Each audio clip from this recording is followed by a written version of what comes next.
Asdiqa, salam alaikum. Bonjour ou bonsoir les amis. J'espère que vous allez bien. En tout cas, c'est ce que je vous souhaite et pour le meilleur de toutes les situations. Bienvenue sur votre chaîne Bled Maghribia qui attend comme toujours vos encouragements en la partageant autour de vous et auprès de toutes vos connaissances. Mais surtout en vous y abonnant pour y être informé le plus rapidement possible avec les toutes dernières nouvelles et ceci en toute primeur, bien entendu. Un tout grand merci de nous recevoir une nouvelle fois chez vous et parmi vous. Cette 145e vidéo vient vers vous pour vous proposer votre ce qui fait débat habituel, c'est-à-dire tout simplement ce qui fait discussion à chacune de nos entrevues entre nous.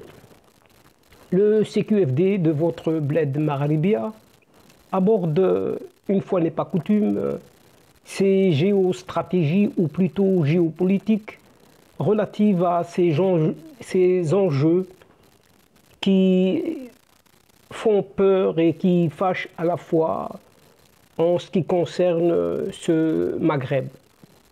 Nous essaierons ici tout d'abord de découvrir ou de redécouvrir quelque peu les désamours ou désamourettes de cette Algérie au travers de son régime qui vient seulement de constater, oui, qui vient seulement de constater les dégâts socio-économiques de la purge post-AB d'un pseudo-président actuel, cet athée, et de son colistier proclamé par on ne sait quel tour de magie sans magicien, en soi-disant chef d'état-major de l'armée algérienne.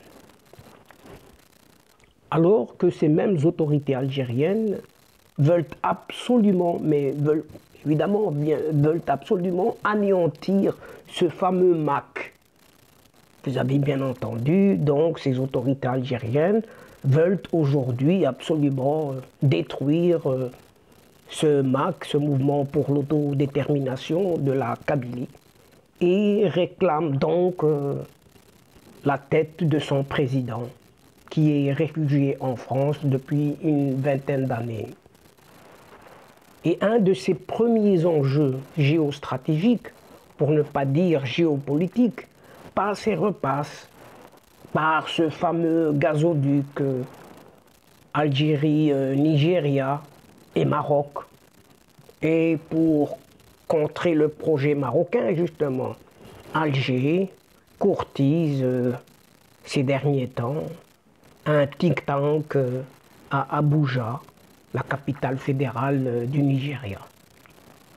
Deuxième enjeu entamé ici concerne la Libye. Oui, cette fois-ci la Libye, d'où sortent et ressortent ces avertissements à peine voilés du ministre des Affaires étrangères algérien sur le rôle de forces étrangères, entre guillemets, en visant bien entendu le Maroc.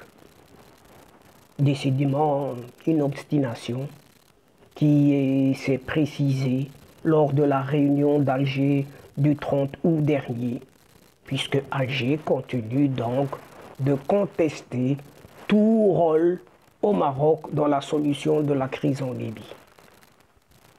Et après l'Arabie Saoudite et l'Égypte, c'est au tour de la Mauritanie qui mène une médiation entre le Maroc et l'Algérie. Ici se situe et se resitue le troisième enjeu que nous tenterons d'analyser ensemble. Quant au quatrième enjeu, il aborde cet après-retour d'Espagne et surtout l'absence, oui, l'absence de ce chef du Polisario qui soulève plein d'interrogations à Tindouf même. En effet, 3 mois, oui, 3 mois après son retour d'Espagne, ce chef des séparatistes n'a pas encore regagné les camps de Tindouf alors que son absence continue de soulever des interrogations et alimente les pires spéculations sur son état de santé. Alors qu'en Espagne, les députés pro-Polisario perdent leur première confrontation avec le gouvernement, ce qui constitue notre cinquième et dernier enjeu ici concernant cette séquence, avec en prime cette réitération du représentant diplomatique marocain à l'ONU qui fait un parallèle entre la Kabylie et le Sahara marocain, sachant que du côté du Royaume-Uni, après la BBC, c'est au tour également de l'Office des statistiques d'intégrer le Sahara marocain dans la carte du Maroc. Et en reprenant le sommaire normal de cette séquence, nous revenons à ce régime algérien qui constate subitement les dégâts économiques de la purge post-Petit Abbé, qui a passé le relais à son pseudo-président athée et à son vieux parrain, ce Saïd Chengriha, en toute déliquescence, proclamé chef d'état-major de l'armée algérienne. Dans une note adressée aux Wali, à l'ensemble des Wali, le ministre algérien de l'Intérieur reconnaît que la machine économique algérienne a été grippée par la purge de l'après-Abbé, qui a induit une certaine frilosité des fonctionnaires face au dossier d'investissement. À ce jour, 18 ministres et plus d'une trentaine de généraux algériens ont été emprisonnés, dont certains sont même morts en prison. Ces hauts responsables ont souvent entraîné dans leur chute des fonctionnaires, victimes collatérales de la guerre sans merci, qu'ont livré les tout nouveaux maîtres du pays contre leurs anciens complices, contre leurs anciens complices de l'ère Boutef, ce petit Boutef. Cette situation est à l'origine d'une frilosité de la part des agents de l'administration qui craignent désormais de se trouver ou de se retrouver en prison pour les actes administratifs les plus bénins. En conséquence, les investissements sont bloqués sur l'ensemble du territoire. Voilà en somme ce que semble connaître et reconnaître le ministre algérien de l'Intérieur par le biais de cette note datant du 28 août dernier. Le ministère de l'Intérieur reconnaît donc de façon inédite que l'investissement productif est totalement paralysé en Algérie à cause de l'impact négatif des dérives judiciaires sur l'appareil administratif de l'État et qu'on a assisté à une détérioration du climat des affaires, écrit un média en ligne. En réalité, écrit un certain média, plusieurs projets d'investissement ont été purement et simplement gelés à cause de l'attitude irrationnelle de l'administration algérienne. Une administration dont les principaux responsables refusent de signer le moindre document ou d'accorder la moindre facilitation à des investisseurs privés pour ne pas se trouver ou se retrouver de nouveau dans le collimateur de la justice algérienne. Et de plus, des services de sécurité qui traquent les commis de l'État accusés de dilapidation des deniers publics. Ce qu'admet implicitement le ministre algérien de l'Intérieur. Et que la traque contre les actes de corruption a été à l'origine de réelles dérives qui ont fait que d'innocents pères de famille, n'ayant pourtant pas profité d'enrichissement illicite, se sont retrouvés tout simplement en prison du jour au lendemain poussant ainsi leur père à ne plus prendre aucun risque. L'excès de zèle des juges algériens et des services de sécurité a provoqué la paralysie de tout l'appareil administratif au niveau de toutes les wilayas, car les cadres de l'administration locale sont désormais réticents à signer les autorisations nécessaires de peur, oui, de peur de poursuites judiciaires qui sont instrumentalisées pour donner l'impression que l'État lutte sérieusement contre la corruption. Analyse la même source. Mais on est loin du compte, mais vraiment très loin. Car l'effet de la purge post-Petit Abbé est connu depuis longtemps. Mais la réalité est que les autorités algériennes préfèrent ne pas réellement agir sur le terrain. Elles préfèrent maintenir une épée de Damoclès au-dessus de la tête des hauts fonctionnaires qu'ils pourront mettre en prison, tout simplement, à tout moment. Au lieu d'une note, oui, au lieu d'une note, il aurait fallu, au préalable, dépénaliser les fautes liées aux actes de gestion administrative pour que les hauts fonctionnaires perçoivent la bonne foi dans la démarche. Mais est-ce le cas avec cet athée qui est justement sans foi ni loi? Car le 19 août 2020, soit il y a un an, que ce pseudo-président athée avait émis le souhait de les dépénaliser lors d'une rencontre sur la relance de l'économie. Mais depuis, rien, mais absolument rien n'a été fait. C'est dire qu'en se fiant seulement à cette simple note administrative, les agents de l'État algérien qui signeraient des autorisations le feraient à leur risque et péril, clairement. À cela, ajoutons cette petite cerise sur ce faisan des gâteaux algérien, traquant en bête noire du pouvoir d'Alger un certain Farhat Mehni. Oui, une bête noire attaquée par le pouvoir d'Alger et qui attaque ce Farhat Mehni, ce président du MAC, de ce mouvement pour l'autodétermination de la Kabylie. Voici ce qu'ont déclaré cet athée, justement. Sans foi ni loi, toujours aux oreilles du monde entier. Ouvrons les guillemets, nous utiliserons tous les moyens pour qu'ils payent cher. Fermons les guillemets.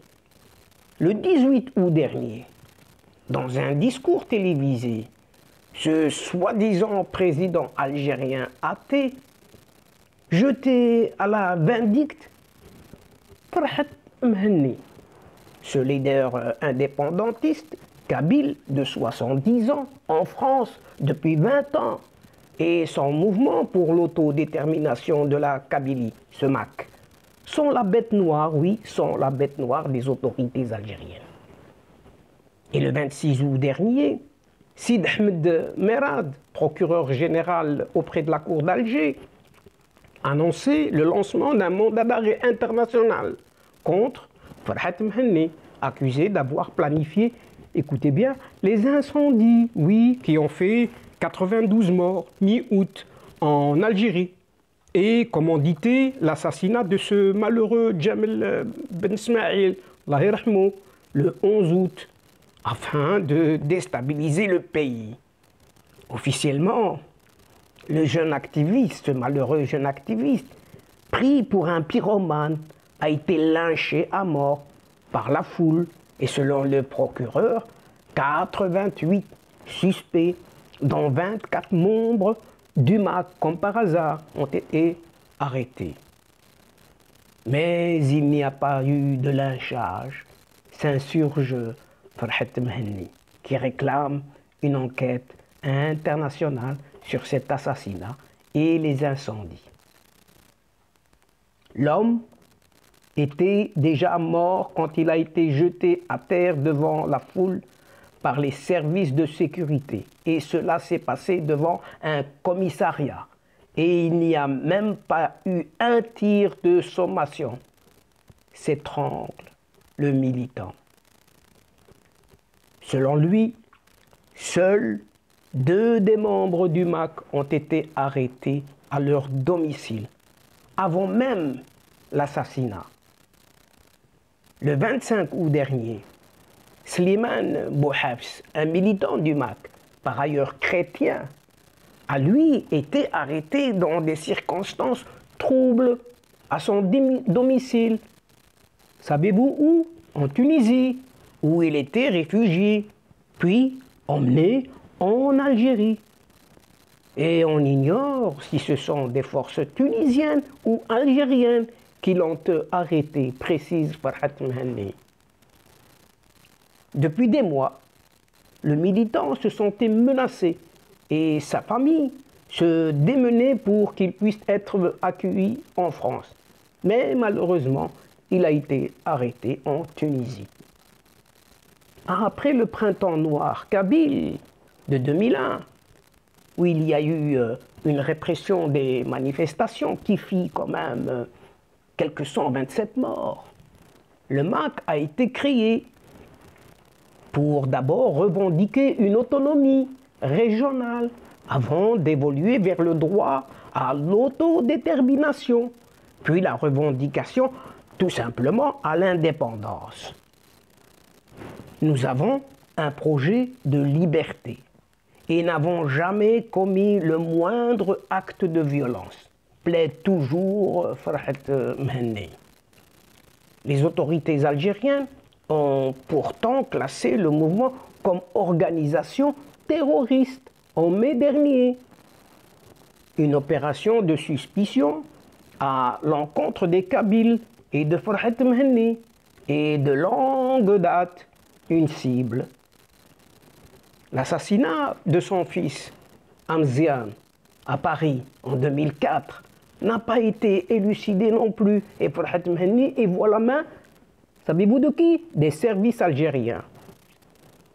Depuis 2009, il n'a pas pu remettre les pieds en Algérie. Il est officiellement réfugié en France depuis 2014. Et depuis, le Hirak, ce mouvement de contestation légitime, démocratique, qui a mis fin à l'ère Boutef tout de même en avril 2019, l'étau s'est dangereusement resserré autour du mouvement. Les autorités algériennes entretiennent la suspicion à l'encontre des Kabyles qui ont participé en masse à la contestation et elles surchauffent les esprits contre eux. Le drapeau amazigh, oui, le drapeau amazigh avait été interdit dans les démarches populaires. La présidente du Congrès mondial amazigh, Kamira Naïtsid, a été arrêtée le 24 août dernier près de Tizi Ouzou. Les aides directes de la diaspora à la Kabylie contre la Covid ont été interdites devant obligatoirement passer par la pharmacie centrale. Les autorités ont annoncé le retrait de l'enseignement de l'amazigh à l'école, ajoute Farhat Mhenni. Le MAC, lui, fait l'objet d'une incessante campagne de diabolisation et ses membres sont poursuivis par la justice, ne connaîtront pas la quiétude, a averti le procureur général lui-même. Face aux menaces, Farhat Mhenni réplique: on veut faire de moi un Dreyfus, je ferai Zola. Point.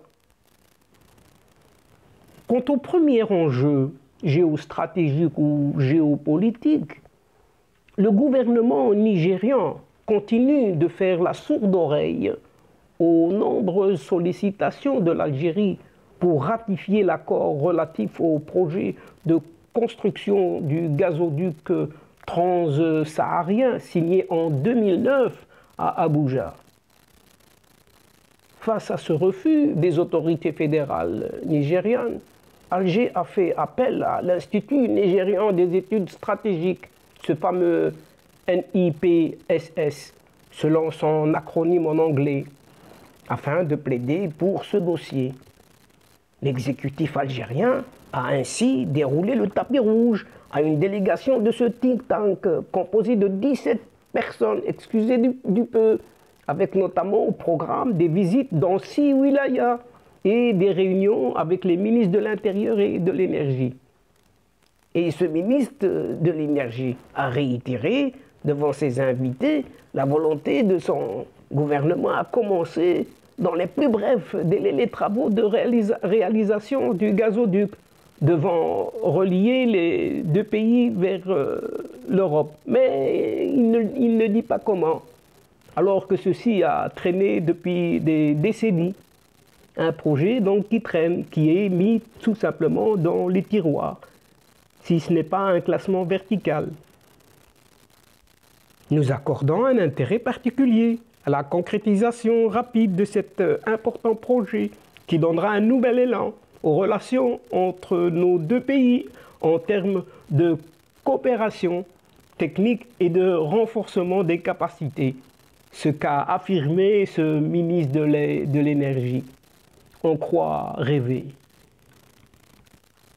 Et il continue dans son rêve. Nous devrons œuvrer ensemble pour construire l'avenir énergétique de l'Afrique à travers le renforcement des relations bilatérales. Et ces projets vont contribuer au développement du continent à travers l'amélioration de l'accès à l'énergie, a-t-il ajouté. Côté timing, ou côté planning, comme vous voulez, ce déplacement de la délégation de NIPSS, donc cet Institut nigérian des études stratégiques, intervient 3 semaines seulement après l'engagement fait par le ministre nigérian du pétrole, ce Timipre Silva, que son pays est en train de construire sa part du gazoduc, écoutez bien, Maroc-Nigeria. Le responsable a émis le souhait d'étendre le principe, le pipeline au Sénégal et au Maroc, et par la suite à d'autres pays d'Afrique du Nord. Le projet du pipeline entre Alger et Abuja remonte aux années 1980. Vous avez bien entendu, remonte aux années 1980. Et c'est seulement en 2009 les deux parties avaient signé l'accord de sa réalisation. Mais le gouvernement nigérian ne l'a toujours pas ratifié. Oui, le gouvernement nigérian ne l'a toujours pas ratifié. Purement et simplement. Et on sait pourquoi. Et après une décennie, on rate. Le chantier avait été abordé le 16 octobre 2018 à l'occasion d'une réunion co-présidée par les ministres des Affaires étrangères des deux pays. Le 26 novembre 2020, le projet est exhumé soudainement par l'ancien chef de diplomatie, ce Sabri Boukadou, lors d'une réunion avec son homologue nigérian à Abuja. Pour mémoire, juste pour mémoire, l'ancien ministre algérien des Énergies, Abdelmajid Attar, oui, ce Abdelmajid Attar, s'était lancé en décembre dans une attaque contre le gazoduc maroc-nigérien, le qualifiant de politique inimaginable et d'inefficace à cause des contraintes techniques qui seraient liées au tracé du gazoduc qui passe par de nombreux pays. Et ceci nous amène directement à notre deuxième enjeu, stratégique et politique, puisqu'Alger a accueilli une nouvelle réunion des pays voisins de la Libye et bien évidemment le Maroc n'a pas été convié par l'État hôte à se joindre au groupe. Et vous savez pourquoi? Il y a une certaine rupture diplomatique, pas récente, mais qui date.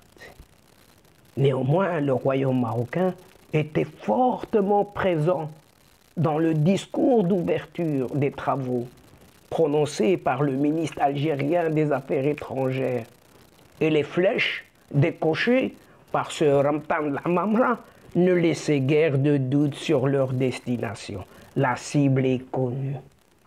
Ce chef de la diplomatie algérienne a commencé son allocution en exhortant les participants à traiter et interagir avec les développements de la situation en Libye selon une approche proactive et une vision claire, ce que rapporte le quotidien El Moujahid, comme par hasard.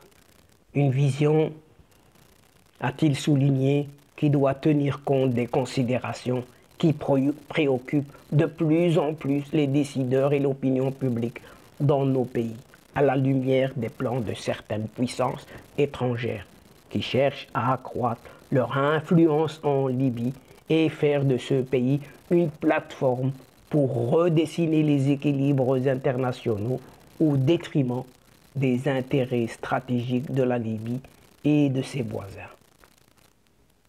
Les propos de ce Ramtan Lamamra ne visent pas la présence sur le terrain de guerre en Libye des forces et des milices à la solde de la Turquie, de la Russie, de l'Égypte ou encore des Émirats arabes unis, des pays avec lesquels Alger entretient d'excellentes relations, ou du moins stables, et pourtant Alger ne parvient pas à convaincre, vous savez qui? Washington, et pas des moindres.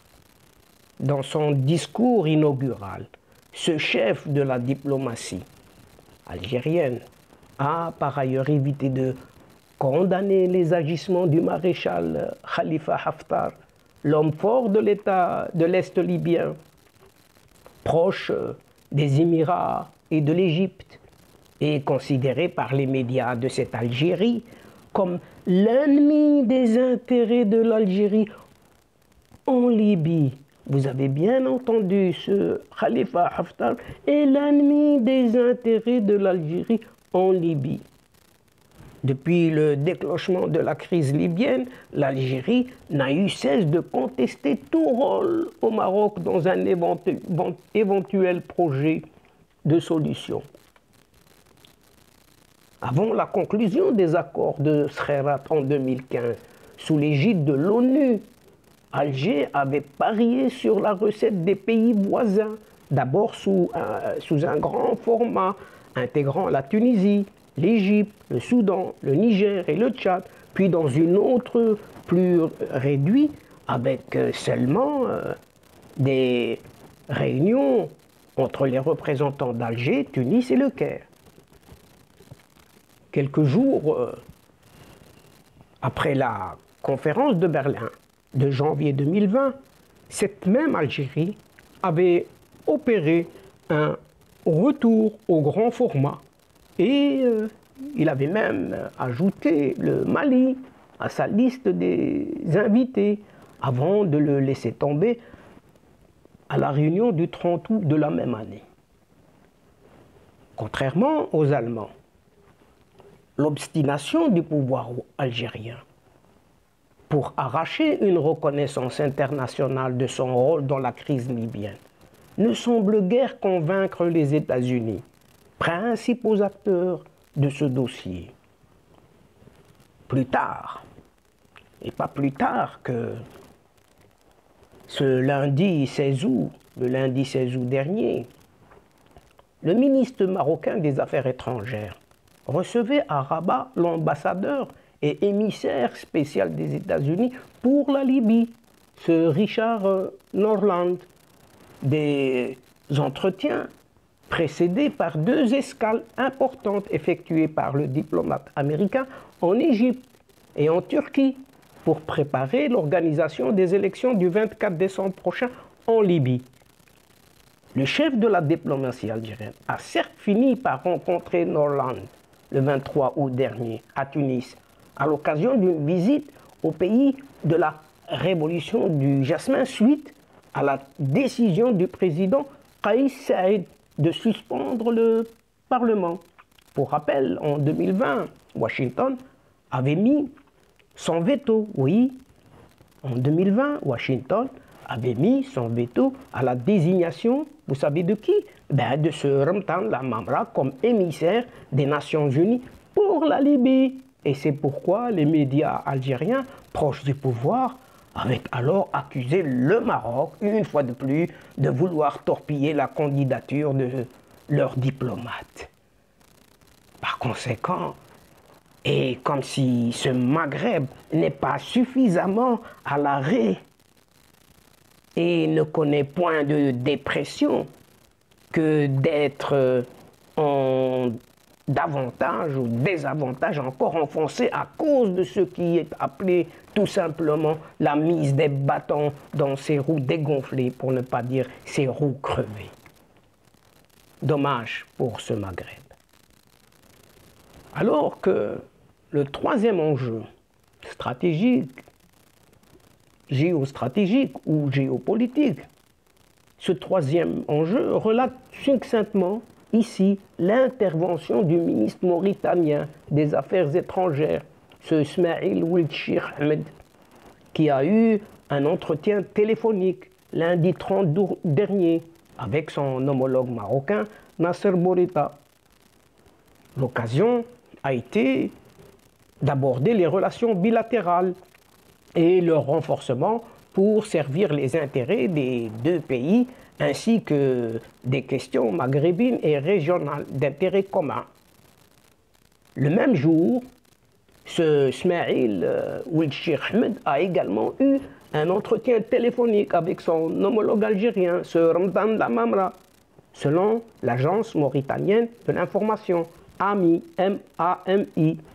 Cette agence AMI a rapporté que l'échange a porté aussi sur les relations entre la Mauritanie et l'Algérie, ainsi que des questions maghrébines et régionales.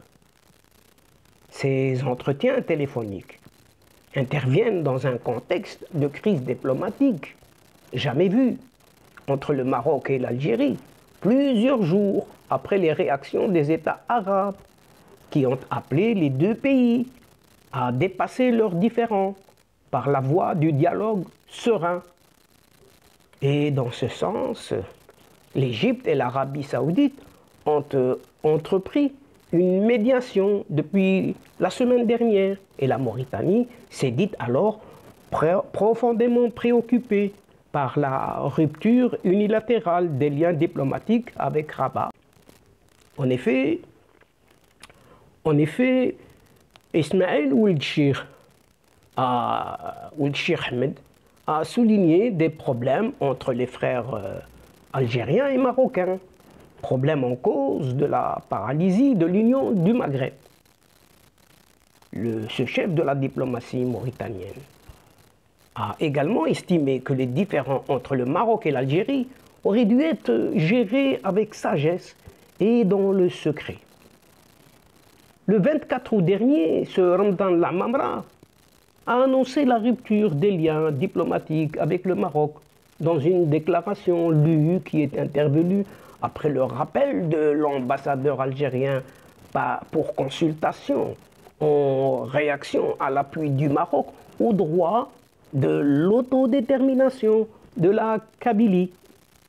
Le chef de la diplomatie algérienne a justifié la rupture par une longue série d'actes hostiles, remontant, selon lui, écoutez bien, jusqu'à la guerre des sables d'octobre 1963.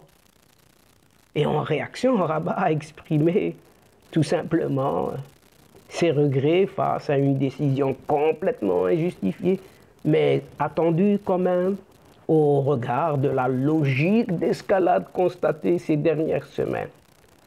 La diplomatie marocaine a également rejeté des prétextes fallacieux, voire même absurdes. Alors que notre quatrième enjeu géopolitique, géostratégique, revient sur ce fameux 2 juin dernier, où un avion privé d'une certaine compagnie française a atterri à l'aéroport d'Alger, en provenance, vous savez d'où? Non, de Pamplune, en Espagne, avec à son bord, vous savez qui? Eh bien, ce chef du Polisario. Ce même jour, le 2 juin 2021, ce Brahim Ghali, ah oui, ce Brahim Ghali, alias Mohamed Ben Batouche, est accueilli en héros. Vous savez par qui? Par ce pseudo-président athée. Et vous savez par qui ensuite? Par ce chef des armées, ce vieux caporal Saïd Chengriha. Tous les deux se sont rendus à son chevet. Et depuis, le chef de ce mouvement séparatiste est officiellement admis à l'hôpital militaire de Ain el-Naja, près d'Alger, pour une période de convalescence, dit-on, après son infection de cette Covid-19. Mais sa présence dure, oui, dure, dans cet établissement hospitalier, réservé, vous savez à qui de nouveau? Rien qu'aux dignitaires du second rang, deuxième classe du régime, et à leur famille seulement. Et cette hospitalisation dure depuis plus de 3 mois. Donc il se trouve loin, loin, loin d'Alger. Son absence commence à soulever des interrogations, voire des inquiétudes dans les camps de Tindouf. Son état de santé s'est-il détérioré brusquement alors que, lors de sa dernière apparition publique du 19 juillet dernier, il a pu lire, oui, il a pu lire un discours adressé, semble-t-il, aux Sahraouis. Gros point d'interrogation. Et 2 jours après son allocution télévisée, des Sahraouis des camps ont pu lui rendre visite dans sa résidence, mise à sa disposition. Par qui? Ben, par ses autorités algériennes au pouvoir, situées à la commune de Ain Tayaa, à l'est d'Alger. D'après leurs témoignages, ce Brahim Ghali, dit Mohamed Ben Batouche, se portait bien, a confié une source sahraoui. Oui, dit-on. Depuis, c'est le flou artistique et qui reste total. Mais est-ce que l'état de santé de ce séparatiste s'est-il détérioré? Et cela fait justement 15 jours que les nouvelles sur ce chef du Polisario se font très rares. Et certains même parlent d'une possible rechute de ce Ghali qui serait gravement malade. Ce qu'ajoute la même source. Face à une telle situation où la confusion l'emporte sur la transparence, la direction du Polisario tente, malgré elle, vainement, et depuis 3 semaines, de circonscrire, non pas le feu, mais l'onde de ses interrogations. Pour ce faire, elle a fait circuler parmi les habitants de Tindouf des versions, de multiples versions, sur un possible retour de ce Ghali. Mais ce Ghali demeure totalement transparent. Et jeudi dernier, son arrivée a même été présentée comme imminente à tel point que des groupes de jeunes ont été invités à se préparer à l'accueillir avec des chants à la gloire du mouvement séparatiste. Et finalement, oui, finalement, rien ne s'est produit. Tirant les leçons, le bureau permanent, que l'on nomme secrétariat général du Polisario, a tenu le samedi 28 août dernier une réunion sous la présidence d'un certain Premier ministre, oui, dénommé Boucheraya Hamoudi Bayoun. La rencontre a été consacrée à l'examen de la question sahraoui et des derniers développements au niveau régional et international. Et lorsqu'il parle d'international, ça se concentre uniquement à l'interne de l'Algérie et nulle part ailleurs, selon toujours un communiqué diffusé par l'agence de presse SPS, Sahara Presse Service. On croirait entendre Algérie Presse Service. C'est du kiff-kiff au même. Mais l'absence de ce rallye lors de cette réunion a davantage alimenté des spéculations sur son état de santé, d'autant qu'il aurait pu y prendre part, et ce depuis sa résidence à la commune de Ain Taïa par visioconférence, comme il l'avait fait auparavant. Ce n'est pas faute de moyens techniques, puisque ce pseudo-chef du Polisario avait prononcé son discours du 19 juillet dernier depuis la capitale algérienne. Et donc, durant 12 minutes, il est apparu rétabli de son infection de la Covid-19. Et cette réapparition avait, semble-t-il, oui, ou dit-on, rassuré ses partisans et étouffé les ambitions de certains prétendants qui piaffent d'impatience à prendre sa place. Mais le vide laisse désormais place au doute et à plusieurs points d'interrogation qui se pointent l'un derrière l'autre à n'en pas finir. Mais rappelons quand même aussi qu'avant son infection, ce Brahim Ghali, dit Mohamed Ibn Batouche, a également pris part à des réunions virtuelles, oui, virtuelles, de cette UA, Union africaine. Mais nous concluons notre séquence ici par ce cinquième enjeu, ce cinquième et dernier point, concernant le premier passage de José Manuel Alvarez devant la Commission des Affaires étrangères à la Chambre basse, qui s'est avéré compliqué sur le dossier du Sahara marocain. En effet,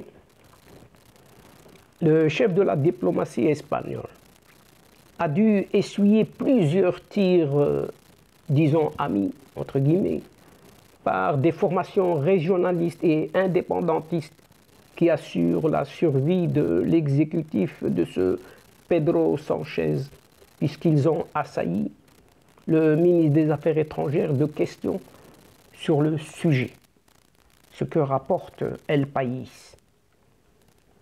Les députés basques Aitor Esteban et Jon Iñárritu, respectivement du Parti nationaliste basque et de EH Bildu, le bras politique de l'organisation terroriste ITA, se sont montrés tenaces afin d'arracher du ministre des Affaires étrangères un appui aux positions du Polisario. Ce Jon Iñárritu a même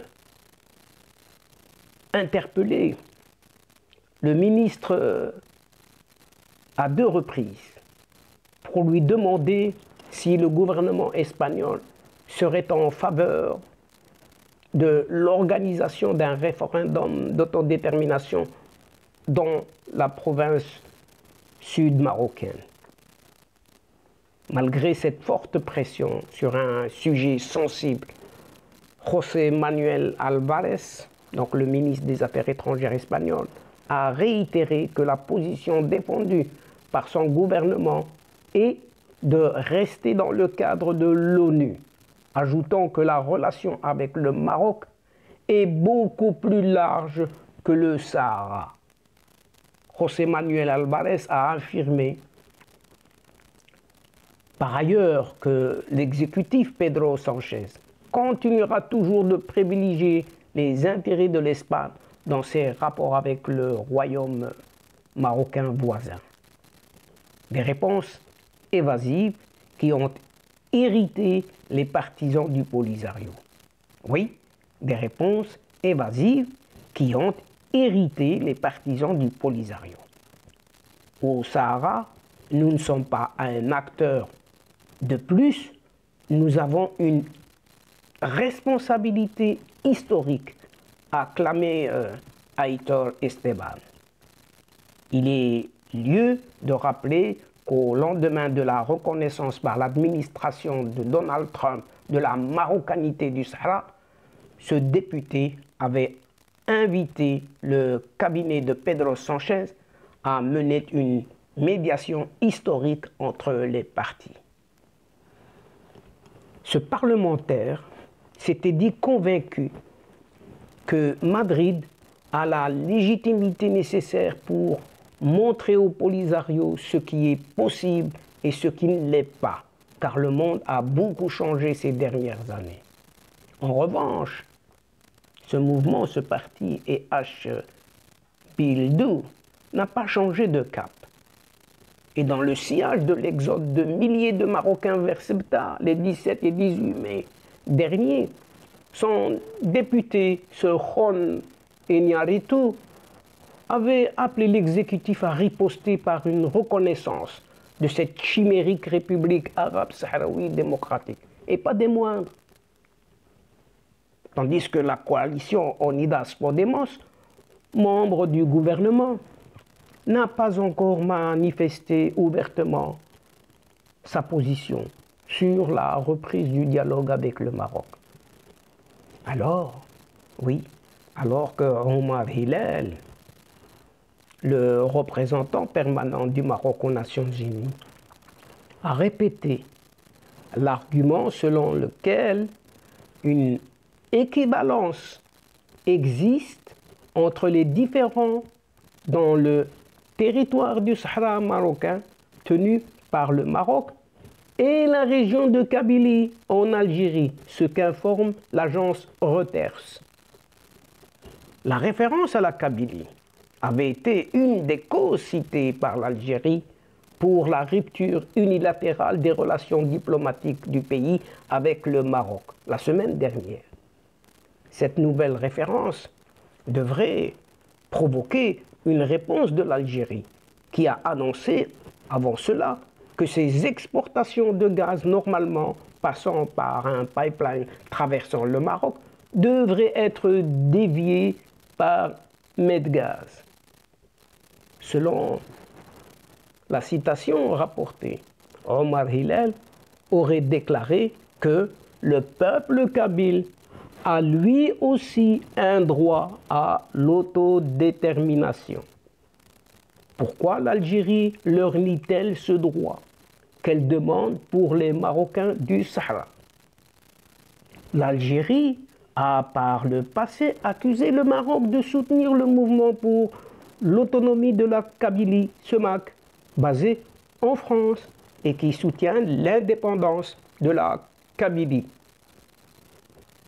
Alger a accusé aussi l'organisation d'avoir provoqué les violents incendies qui ont récemment ravagé le nord du pays. Mais le MAC nie fermement et complètement ces deux accusations.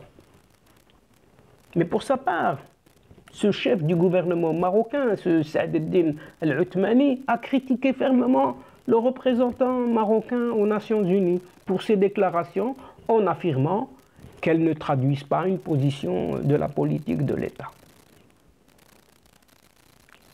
Tandis que du côté des institutions de renommée internationale consacrent désormais la marocanité du Sahara.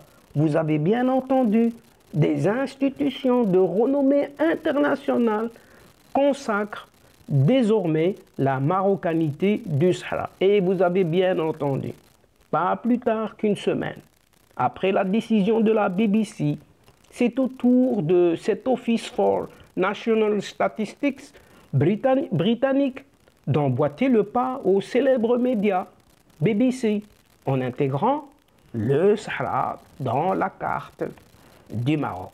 Le Sahara dans son intégralité. Deux actes d'une importance capitales. D'autant plus qu'ils émanent d'organisations britanniques publiques. Ceci devrait alimenter davantage les spéculations sur une éventuelle reconnaissance de la souveraineté marocaine sur son Sahara par le gouvernement dirigé par le conservateur Boris Johnson. Le 26 octobre 2019, à Londres, le Maroc et le Royaume-Uni avaient déjà signé un accord d'association intégrant les produits du Sahara marocain dans ses clauses. Donc un partenariat appelé à se développer grâce à une convergence de vues entre les deux capitales sur des questions politiques et sécuritaires, ce qui fait ce qu'on appelle ici les enjeux ou les nouveaux enjeux géostratégiques ou géopolitiques. Et donc, chers amis et chers adeptes de la chaîne, c'est sur ces dernières nouvelles que prend fin la séquence d'aujourd'hui, en prenant congé de vous, mais néanmoins, nous espérons vous retrouver très bientôt avec un immense plaisir, comme d'habitude, au travers de votre Ce qui fait débat, ou tout simplement ce qui fait la petite discussion, mais qui a été longue aujourd'hui, un tout petit peu plus longue que d'habitude, une discussion à chaque fois entre nous et à chacune de nos rencontres. En tout cas, un tout grand merci pour votre confiance, pour votre fidélité et pour votre patience. Mais surtout, un grand merci pour votre participation, de nous suivre et de nous écouter jusqu'au bout des séquences de votre chaîne. Mais néanmoins, ne nous oubliez pas, en nous aidant mutuellement et réciproquement, d'aider votre chaîne Bled Magharibiya qui en a tant besoin. Elle recherche ça auprès de vous à chaque fois, en vous y abonnant, bien sûr, très nombreux, en masse, en grande masse, afin d'être informés le plus rapidement possible avec les toutes dernières nouvelles, mais surtout, en partageant les séquences vidéo au grand maximum autour de vous, là où vous êtes et auprès de vos proches et de vos connaissances. Partagez ces vidéos, les vidéos de votre chaîne. Pour ma part, il ne me reste plus qu'à vous dire au revoir, chers amis. Al-Asdiqa, salamu alaykum wa rahmatullahi ta'ala wa barakatuh. À la prochaine fois et à bientôt. Ila liqa fi hissa ukhra, incha'Allah. Ma'a salama.